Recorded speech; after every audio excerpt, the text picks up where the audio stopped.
Once upon a time, in the bouncy land of Hoppity Hop, lived a kangaroo named Kenny. Kenny wasn't your average roo. He had enormous, floppy ears that flopped like pancakes in the wind, and a pouch that looked like an overstuffed backpack. But Kenny had a problem. His hops were, well, terrible. One sunny day, Kenny practiced hopping. Hop! Hop! He grunted, his legs flailing like a windmill in a storm. He ended up in a bush, leaves stuck in his fur. A kookaburra with a bright blue crown perched on a branch.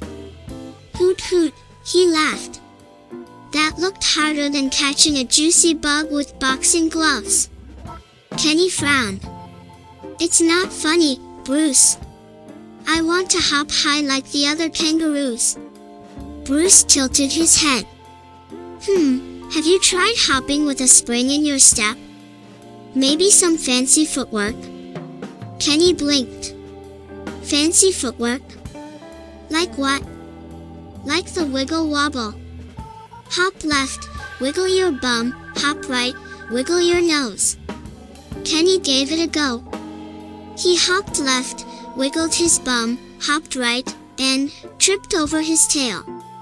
He landed with a plop in a patch of wildflowers. Suddenly, a tiny voice peeped from his pouch. It was Kenny's Joey, Jill.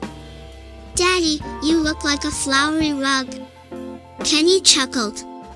Maybe fancy footwork wasn't the answer. He looked at the sky. Hey Bruce, what about hopping to the moon? Bruce raised an eyebrow. The moon? Sounds a bit far-fetched, even for you, Kenny. But it's big and round. Maybe I can just bounce off it. Jill giggled. Like a bouncy ball. Kenny grinned. Maybe silly wasn't so bad after all. With a determined hop and a little wiggle, Kenny started practicing his super silly bounces. He bounced left, bounced right, bounced on his tail. Don't try that at home, kids, and bounced so high he almost touched the clouds that he never quite made it to the moon. But Kenny learned a valuable lesson. The silliest hops could be the most fun, and sometimes, being different was the best way to be you. From that day on, Kenny and Jill became famous for their bouncy, wiggly routines, making the whole land of Hoppity Hop erupt in laughter.